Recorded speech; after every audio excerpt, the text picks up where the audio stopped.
the moonlight on the cathedral and the graves, and the remembrance of his sister, and the thought of what he owes to the good man who has but that very day won his confidence and given him his pledge, he repairs to Minor Canon Corner and knocks softly at the door.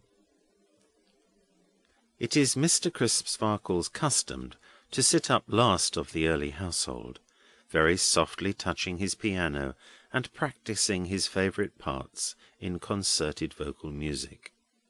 The south wind that goes where it lists by way of Canon Corner on a still night is not more subdued than Mr. Crisparkle at such times, regardful of the slumbers of the China shepherdess. His knock is immediately answered by Mr. Crisparkle himself.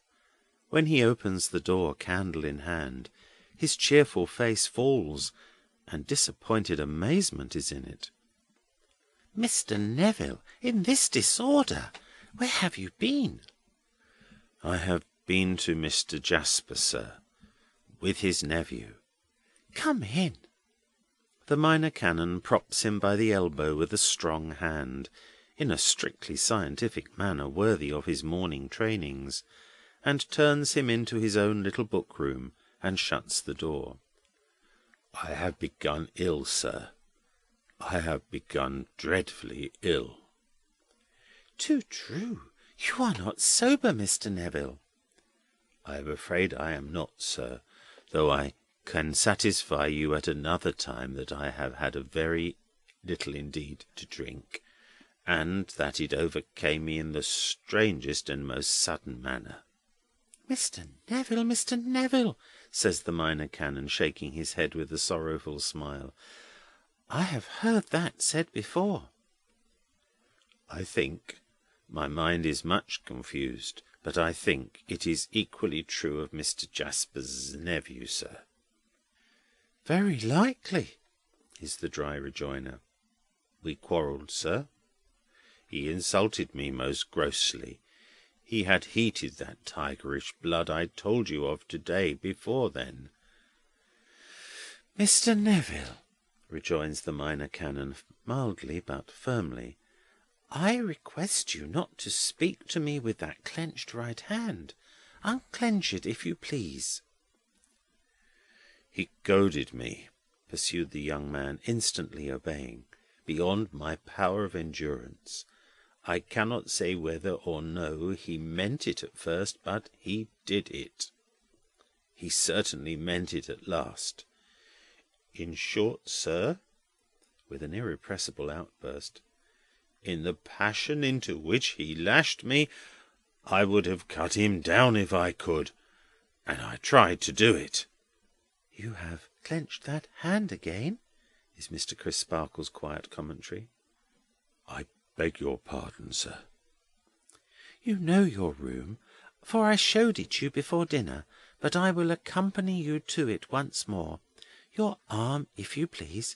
Softly, for the house is all abed." Scooping his hand into the same scientific elbow rest as before, and backing it up with the inert strength of his arm, as skilfully as a police expert, and with an apparent repose quite unattainable by novices, Mr. Crisparkle conducts his pupil to the pleasant and orderly old room prepared for him. Arrived there, the young man throws himself into a chair, and flinging his arms upon his reading-table, rests his head upon them with an air of wretched self-reproach. The gentle Minor Canon has had it in his thoughts to leave the room without a word, but looking round at the door, and seeing this dejected figure, he turns back to it, touches it with a mild hand, says, "Good night." A sob is his only acknowledgment. He might have had many a worse, perhaps could have had few better. Another soft knock at the outer door attracts his attention, and he goes downstairs. He opens it to Mr. Jasper, holding in his hand the pupil's hat. "We had an awful scene with him," says Jasper in a low voice. "Has it been as bad as that?" "Murderous." Mr. Crisparkle remonstrates. No, no, no. Do not use such strong words. He might have laid my dear boy dead at my feet. It is no fault of his that he did not, but that I was, through the mercy of God, swift and strong with him. He would have cut him down on my hearth. The phrase smites home.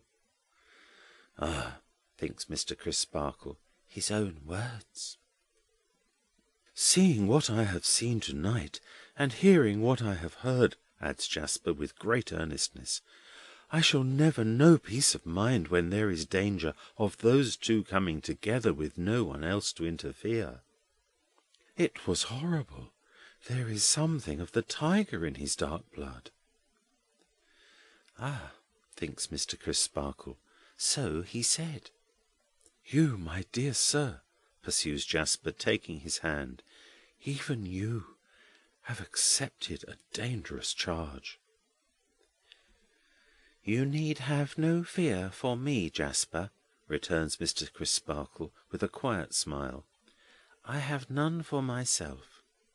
I have none for myself, returns Jasper, with an emphasis on the last pronoun, because I am not, nor am I in the way of being, the object of his hostility. But you may be, and my dear boy has been. Good night. Mr. Crisparkle goes in, with the hat that has so easily, so almost imperceptibly, acquired the right to be hung up in his hall, hangs it up, and goes thoughtfully to bed. End of Chapter 8.